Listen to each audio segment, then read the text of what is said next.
भाई साहब, जजेस को ट्रांसफ़र किया गया, 3 जजेस जिनके बारे में पहले भी खदशात का इजहार किया जा रहा था, वही जजेस हैं, सज़ा के तौर पर ट्रांसफ़र किया गया। और क्या अदलिया को एक ब्यूरोक्रेसी बना दिया गया कि अगर आप हमारी बात नहीं मानेंगे तो आपको ट्रांसफ़र किया जाएगा, और ट्रांसफ़र भी ऐसे किया जाएगा कि जैसे किसी ऑफिसर को OSD लगा दिया जाता है। बिस्मिल्लाहिर्रहमानिर्रहीम। शाहज़ेब साहब बहुत बहुत शुक्रिया। देखिए, मैं बिल्कुल आपके सारे सवालों का जवाब दूंगा, लेकिन उससे पहले ये एक बहुत गलत तासुर दिया जा रहा है आइन के आर्टिकल 200 के तहत, और उसकी कॉम्पोजिशन अगर आप देखें 175A के तहत जो जुडिशल कमीशन ऑफ पाकिस्तान है, उसमें बाय मेजॉरिटी ये चीज़ें डिसाइड की गई। उसकी कॉम्पोजिशन के ऊपर अगर बात कर लें तो मैं बिल्कुल थोड़ा सा इसको क्लैरिफाई कर देता हूँ कि 2 चीफ जस्टिस हैं, एक सुप्रीम कोर्ट के चीफ जस्टिस और एक जो हैं कॉन्स्टिट्यूशनल कोर्ट के जस्टिस, चीफ जस्टिस। 5 सीनियर जजेस हैं, उसके साथ अगर आप देखें तो ये 7 जजेस इन टोटल बनते हैं। एग्जेक्टिव की अगर बात की, क्योंकि आपने अपने इब्तदाई में भी बात की कि शायद एग्जेक्टिव के किताबें हो गए, एग्जेक्टिव के सिर्फ और सिर्फ 4 लोग हैं, लॉ मिनिस्टर, अटॉर्नी जनरल और 2 जो ट्रेजरी बेंचेस से वोट्स हैं वो हैं। अब इसके अलावा तो और कुछ भी नहीं है एग्जेक्टिव में। तो फिर ज़ाहिरी बात है अपोजिशन के भी जो 2 अरकान हैं, एक सेनेट से और एक नेशनल असम्बली से, वो भी शामिल हैं। तो कोई किसी के ताबे नहीं है, और बिल्कुल आइन और कानून के मुताबिक किया गया है, उसी की रूह के मुताबिक किया गया है, and it's not an anomaly. और इसके बावजूद किया गया है। अकील भाई साहब, अब आज तक जब से ये जुडिशल कमीशन बना है, क्योंकि हुकूमत का दिफा बार बार ये होता है, हालांकि माजी में जुडिशल कमीशन की एक तारीख है, सबने देखी है, जैसे शौकत सिद्दीकी को भी जुडिशल कमीशन से क्या हुआ सबने देखा, फाइज ईसा के साथ क्या हुआ सबने देखा, बट आपका बार बार इसरार ये रहता है कि ये इसमें हुकूमत की मेजर नुमाइंदगी नहीं है। तो कोई एक फैसला बताइएगा जब से आईनी तरमीम करके आपने जुडिशल कमीशन बनाया जो हुकूमत की मंशा के खिलाफ हो।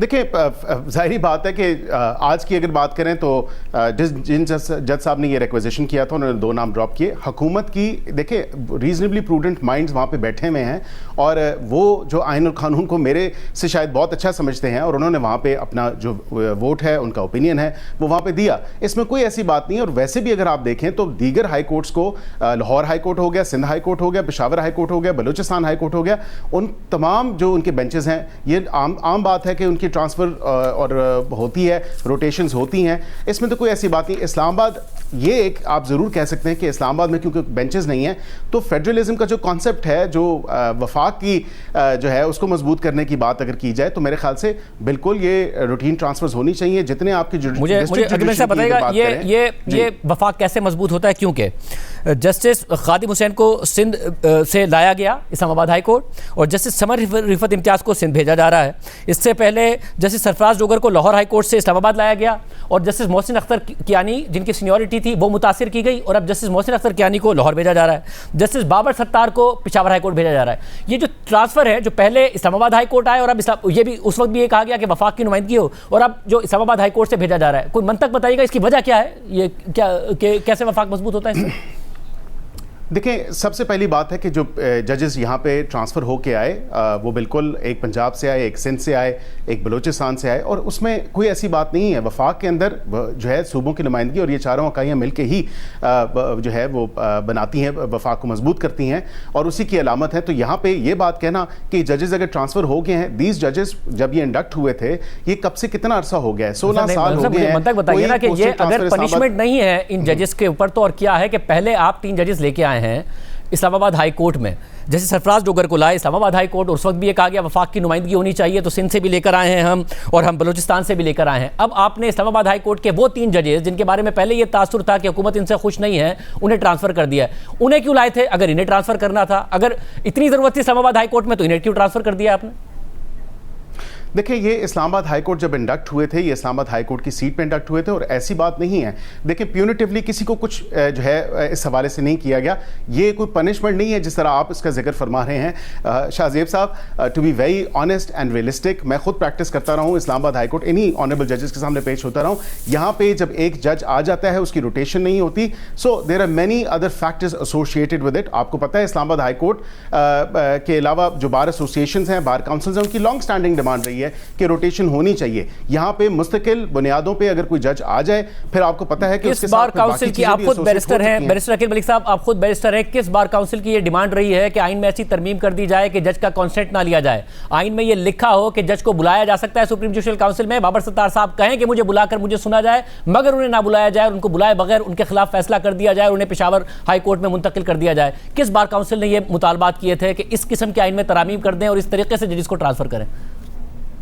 देखिए, आइन सबसे ज्यादा मुकद्दम है। आइन के आर्टिकल 200 में ये वाज़े तौर पे लिखा है कि वो दे मे एक्चुअली कॉल, जो कमीशन है वो उनको सुन सकता है अगर वो मुनासिब समझें, अगर वो चाहें। और 3.5 सफ़े का जो लेटर जस्टिस बाबर सत्तार साहब ने लिखा, मेरे ख्याल say that in itself is self explanatory. उनकी तमाम तर वो वजूहात जो वो पेश करना चाहते थे, जो वो अपनी गुजारिश पेश करना चाहते थे, वो कमीशन के सामने आ गई। और मेरे ख्याल से वो मिनट्स ऑफ द मीटिंग में भी रिकॉर्ड होगी, क्योंकि इन कैमरा प्रोसीडिंग्स थी। तो उस पर हर किसी का क्या व्यू था, मैं उसमें प्रिवी नहीं हूं, लेकिन मैं आपको ये जरूर बता सकता हूं कि ये फैसला बाय मेजॉरिटी हुआ है, strictly in accordance with the constitution हुआ है। और जुडिशल कमीशन ऑफ पाकिस्तान की जो जब कॉन्स्टिट्यूशन में अमेंडमेंट की गई थी तो खुद लॉ मिनिस्टर ने हमारे प्रोग्राम में कहा था कि इस तरीके से ट्रांसफर नहीं किए जाएंगे और सुना जाएगा जिस जज को ट्रांसफर किया जाएगा। एक जज अगर कह रहा है मुझे सुन लो, उसे सुना नहीं गया, और आप कह रहे हैं उन्होंने खत लिख दिया है और वो रिकॉर्ड का हिस्सा बन गया। असल में तो जो पहले खत लिखे गए थे वो रिकॉर्ड का इस तरह हिस्सा बने, इसलिए ट्रांसफर हो रही है और ये सारे के सारे मामलात हो रहे हैं। और अकील मलिक साहब, कल को आप ओपोजिशन में जा सकते हैं। जुडिशल कमीशन का माजी में भी कंडक्ट पर सवाल उठता रहा, और अब जब आप ओपोजिशन में होंगे, फिर जब इस तरीके से ट्रांसफर हो रहे होंगे, आपको अच्छा लगेगा नहीं जिस तरीके से आप कर रहे हैं जजिस को ट्रांसफर, और जुडिशरी को जिस तरीके से जुडिशरी पर हमलावर हो रहे हैं। देखिए, ये तो मेरे एलिगेशंस है ना, और हमने कभी भी इन्हिसार नहीं किया जजेस के ऊपर कि जजेस को जो है कानून और आइन से बालातर होकर हमारे फेवर में कोई डिसीजंस करें। This is never been our expectation. हाँ, ये आइन और कानून के मुताबिक है। जब आपने कहा कि जजेस को सुना नहीं गया, मेरे ख्याल से मैं वो जो वाज़े तौर पे आपसे पढ़ भी देता हूँ, जो आइन के आर्टिकल 200 में है, प्रोवाइडेड फर्दर कि जुडिशल कमीशन जो है वो उनको under this clause may hear the जज। So of course this is not mandatory, obligatory नहीं है, एक डिस्क्रिप्शन है उनका। एग्जैक्टली, अगर उन्हें सुनना मैंडेटरी नहीं था, लगा जुडिशल कमीशन को इतना मैंडेटरी क्यों था फिर उन्हें ट्रांसफर करना, कि इतना मैंडेटरी था कि उन्हें सुनना भी मुनासिब नहीं समझा गया, उन्हें ट्रांसफर कर दिया गया। ऐसी क्या जरूरत पड़ रही थी इस मुल्क में कि जस्टिस बाबर सत्तार को पेशावर हाई कोर्ट जाना था, समन रिफत इम्तियाज साहिबा को सिंध हाई कोर्ट आना था, और इस कियानी साहब को लाहौर हाई कोर्ट ट्रांसफर करना था, कि उन्हें सुनने का भी मौका नहीं देना था। ऐसी क्या जरूरत पड़ रही थी इस मुल्क में, ऐसा क्या अदलिया को जरूरत पड़ गई थी? मैं उसमें भी बता देता हूँ। एक तो जस्टिस समन जो हैं वो खुद सिंध से हैं, वो वापस अगर जा रही हैं उसी हाई कोर्ट में जो जहाँ पे उनका वो होम स्टेशन है, कराची व्हाटएवर बेंच, तो मेरे ख्याल से इसमें तो कोई ऐसी बात नहीं है। और जहाँ तक आपने बात की पेशावर हाई कोर्ट, अगर आप कंसेंट ना निकालते तो जस्टिस समन, अगर आप कंसेंट का लफ्ज ना निकालते तो जस्टिस समन खुद बताती ना कि उनके लिए ये बात है या नहीं है। इसका फैसला कंसेंट निकाल के अगर आप कर रहे हैं कि ऐसी कोई बात नहीं है। नहीं, मैं देखिए, इसमें सिंपल एक रीजन है कि जब एक जज जेसीपी, जब जुडिशल कमीशन ऑफ पाकिस्तान एक जज को तैनात कर सकता है, उसकी पीरियोडिक जो रिपोर्ट्स हैं, जो उसकी परफॉर्मेंस एवेल्युएशन है, उस पर अगर वो रिकमेंड कर सकता है कि इनको जो है वो निकाल दिया जाए या इनको जो है रिमूव कर दिया जाए फ्रॉम सर्विस, सो मेरे ख्याल से ये हक भी जुडिशल कमीशन ऑफ पाकिस्तान के पास है, ये किसी एग्जेक्टिव के पास नहीं है कि उसको जज को ट्रांसफ़र करे ना करे। हाँ, जज को वो सुनना चाहें वो सुन सकते हैं। इसी केस में जस्टिस बाबर सत्तार साहब की अगर आपने बात की तो 3.5 सफ़े का उनका अपना लेटर वो जुडिशल कमीशन के चेयरमैन के पास चला गया। चीफ जस्टिस ऑफ पाकिस्तान ने उसको देखा। चीफ जस्टिस ऑफ पाकिस्तान ने एक और बात की बैरसाकिल मलिक साहब, कि जब जस्टिस सरफराज डोगर ने चीफ जस्टिस को लिखा कि 5 जजेस के तबादले पर गौर के लिए जुडिशल कमीशन का इजलास बुलाया जाए, तो जस्टिस याया अफरीदी ने इजलास बुलाने से इनकार कर दिया और कहा कि खबरदार किया कि ऐसा इकदाम अदलिया की आज़ादी को नुकसान पहुंचा सकता है और एक नामुनासिब मिसाल कायम कर सकता है। जैसे याया अफरीदी वो हैं जिन्हें बाकायदा आइन में तरमीम करके चीफ जस्टिस बने हैं वो, वरना जस्टिस मंसूर अली शाह सीनियरिटी में चीफ जस्टिस बनते, मगर आप चीफ जस्टिस मंसूर अली शाह साहब के साथ आप लोग मुतमईन नहीं थे, खुश नहीं थे। जैसे याया अफरीदी ने यह कहा, उसके बावजूद इजलास बुलाया गया और उसके बाद ये किया गया। नहीं, ये बहुत गलत तासुर है। देखें, हमने अपने आप को कन्फाइन करना है with in the constitutional provisions, और उसी आर्टिकल 175A के सब आर्टिकल 22 में अगर देखें तो 1/3 of the members of the commission may requisition a meeting of the commission by sending a written request to the chairperson. तो बात ये है कि 1/3 ने तो भेज दिया। एग्जैक्टली बैरिस्टर साहब, मैं ये जानना चाह रहा हूं, और आप क्योंकि सिर्फ हुकूमत में नहीं है, वकील भी, एग्जैक्टली मैं इसलिए जानना चाह रहा हूं कि एक ऐसा इकदाम जिसे इस मुल्क का चीफ जस्टिस भी समझता है कि अदलिया की आज़ादी को नुकसान पहुंचा सकता है, एक ऐसा इकदाम वो, और कहते हैं कि इजलास ना बुलाया जाए, फिर भी वो इजलास बुलाया जाता है। ये क्या ऐसी ज़रूरत थी? मैं बतौर बैरिस्टर, मुझे बतौर वकील समझा दीजिए, बतौर अगर आप हुकूमती रुकन नहीं समझ कि क्या ऐसी ज़रूरत थी कि आप बतौर वकील समझते हैं कि बहुत लाजमी था, चीफ जस्टिस गलत थे, गलत कह रहे थे कि इजलास नहीं बुलाया जाना चाहिए, क्यों? नहीं, देखें उनके पास भी ऑप्शन मौजूद था। अगर वो ये समझते थे कि उन्होंने अपना माइंड डिस्क्लोज किया या उन्होंने ये कमेंट्स पास किए जो कि सोर्सेस से रिपोर्ट हुए, मैं समझता हूं कि वो फिर आज उसकी सदारत ना करते, लेकिन आज वो बैठे उस जुडिशल कमीशन ऑफ पाकिस्तान के इजलास की सदारत भी की। So that in itself speaks for speaks volume. So यहाँ पे ये देखने की जरूरत है, यानी कि अगर उन्होंने डिसएग्री भी किया है, अगर उन्होंने इजलास में डिसएग्री भी किया तो डिसएग्री करने के लिए भी ना बैठते, आप ये कह रहे हैं? नहीं, वो देखे ना, अब वो उनका एक राइट था, वो अगर ना बैठना चाहते तो ना बैठते, वो उसको चेयर ना करते। लेकिन देखिए यहां पे ये चीज देखने की बात है कि जब जजेस इंडक्ट होते हैं तो ये जजेस जो हैं इन सर्विस ऑफ पाकिस्तान होते हैं। जब सीएसपी ऑफिसर्स आए रोज, आपके जितने भी ग्रेड के ऑफिसर्स हैं वो ट्रांसफर होके आते हैं, कोई सिंध से आता है, कोई बलूचिस्तान से आता है। And on top of that मैं यही आपसे शुरू में कह रहा था और आप उसी पॉइंट पर आ गए कि आपने ब्यूरोक्रेसी बना दिया। जिस तरह ब्यूरोक्रेसी में ट्रांसफर होती है, हुकूमत वही चाहती थी, आपने मिसाल भी वही दी है और आपने वही जुडिशरी को बना दिया है। और कल को वकील मलिक साहब आप भी अगर आप मेरी थोड़ी सी इसमें गुजारिश सुन लें।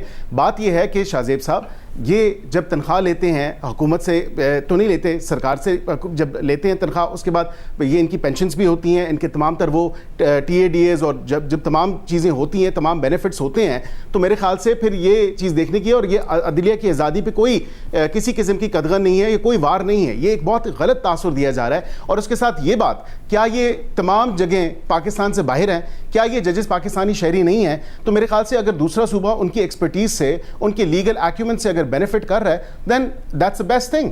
सो ये भी इरिवर्सिबल तो नहीं है। अगर ऐसा है तो मुझे बताइए, तो मुझे ऐसा बताइएगा कि आप ये कह रहे हैं कि जैसे मोहसिन अख्तर कियानी का जो लीगल एक्यूमेंट है उसका फायदा होगा लाहौर हाई कोर्ट को, पंजाब को फायदा होगा, तो इसका मतलब है जैसे सरफराज डोगर को फायदा नहीं हो रहा था इसलिए उनको आप इस्लामाबाद लेके आ रहे हैं। अगर जैसे समन रिफत इम्तियाज का सिंध को फायदा होगा तो उससे पहले आप जैसे खादिम हुसैन को लेकर आए, उनका फायदा नहीं हो रहा था, तो आपने जो पहले ट्रांसफर किया वो अपने अपने सूबों में काम अच्छा नहीं कर रहे थे और इसलिए आपने उनको पहले इस्लामाबाद लेकर आ गए, और अब क्योंकि उन सूबों को जरूरत थी तो इनको लेके जा रहे हैं, इसलिए है।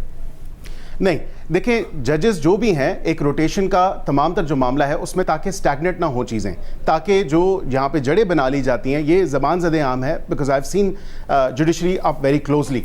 और मैं आपको ये बता सकता हूँ कि जब रोटेशंस होती हैं, पंजाब में भी होती हैं, आप देखें कि मुल्तान बेंच में भी जाते हैं, बहावलपुर में भी जाते हैं, रावलपिंडी बेंच में भी आते हैं, प्रिंसिपल सीट पे भी होते हैं। So this is not an anomaly. इस्तेमाल किया कि जड़ें बना ली जाती हैं, मैं इसी लफ्ज़ से एक सवाल निकाल लेता हूँ, असल में आप लोगों ने जड़ें काट दी हैं जुडिशरी की? नहीं, जड़ें नहीं काटी हैं। आई थिंक मेरे ख्याल से ये जो अदालती इस्लाहात हैं और इदारा जाती इस्लाहात हैं, ये ज़रूरी हैं। ये इसी आइन के तहत जब 27वीं आइनी तरमीम हुई, 26वीं आइनी तरमीम हुई, उसमें मकसद ये था कि जब आपने इदारा जाती इस्लाहात करनी है और आपने एक्सेस टू जस्टिस और रूल ऑफ लॉ के ऊपर आपने तमाम तर चीज़ें करनी है, तो हम उसी हवाले से ही उन चीज़ों को आगे प्रोसीड कर रहे हैं। रूल ऑफ लॉ या रूल बाय लॉ, कहाँ ले जा रहे हैं आप मुल्क को, कहाँ खड़ा है ये मुल्क? Rule of law, rule not by law, rule of law. बहुत शुक्रिया।